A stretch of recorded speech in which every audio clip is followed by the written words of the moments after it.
Hi everybody, I would like to get something off of my chest.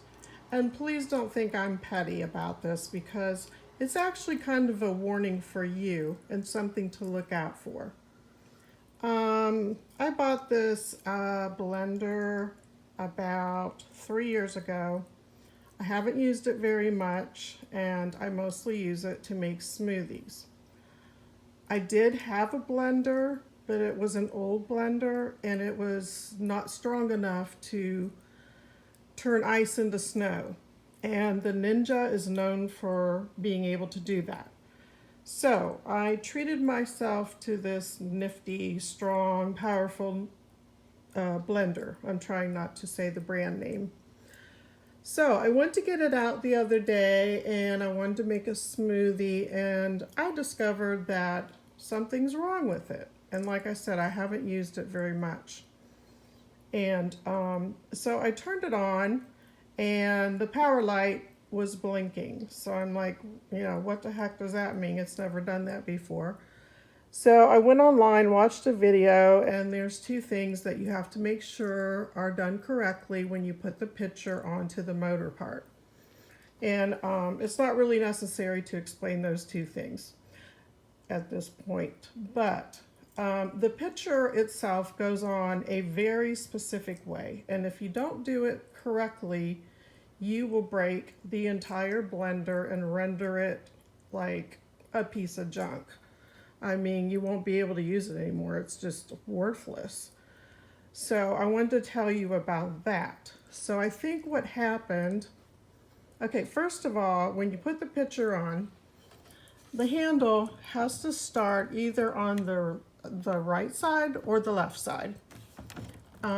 Basically, you cannot start it this way with the handle facing you or with the handle being in the back.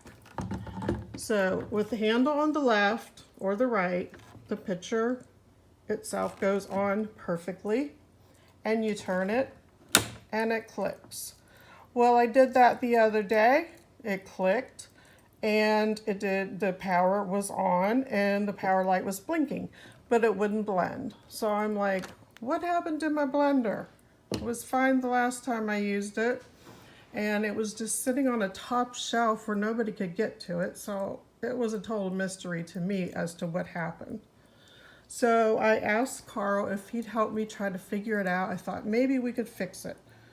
So he did an excellent job at figuring things out, and we worked together, and he kind of helped my brain start thinking like an investigator, and together we got it figured out.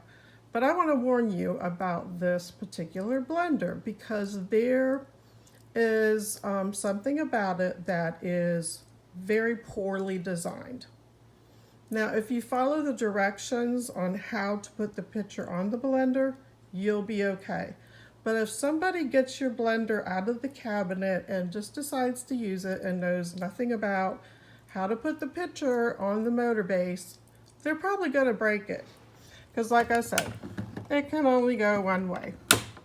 So let me tell you what we found out, which is very aggravating to me because you know how they used to make things in the old days and they just last forever? Well, my mom had her appliances forever. I don't remember them breaking. And so here's the thing. There's this little doodad that when the blender is put on correctly, if you look right here, there's this little piece of plastic that goes up and down. And when it goes up, no, I'm sorry, it'd be the other way. When it goes down, then the blender will work, okay? It was probably about a quarter of an inch tall. The piece that broke off. And what I think happened is somebody didn't know how to put the pitcher on and they forced it on, and this little piece of plastic just snapped off. So my complaint is, why didn't this company use something a whole lot stronger, like a piece of metal, for this little tab? Because without this tab, the blender is useless. I mean, the motor still runs, but this is how it's always going to look. And please tell me, without a picture, how much worth does this motor base have? So I thought, okay, it's broken. Let's not panic, you know? So I got online and I thought, okay, well, actually this was Carl's idea. He said, well, maybe you can just buy another pitcher and replace that. So I said, yeah, that's a great idea. So I went online and looked into how much is this thing going to cost me. Well, I had to go to the manufacturer's website because that's the only place that you can get a replacement pitcher. And I think I spent about $120 on this blender. Guess what the pitcher cost? $64. So now I'm in a dilemma. Do I buy a pitcher replacement or buy a whole new blender? I don't know what to do. Maybe I'll live without a blender. So anyway, I just wanted to warn you about this. Maybe they have upgraded this whole situation on their newer models. But yeah, this older one was very poorly thought out. And so if any of you have this brand of blender and you have an extra pitcher that you would like to sell to me or sweetly give to me, I would really like that. And this blender is called the Professional 1000, and the model number is BL610. So, in fact, it'd be kind of fun for you guys to comment below and tell me, what would you do? Would you just throw the whole thing out? Would you replace the pitcher? Would you spend $64 and replace the pitcher? Or would you just buy a whole new blender?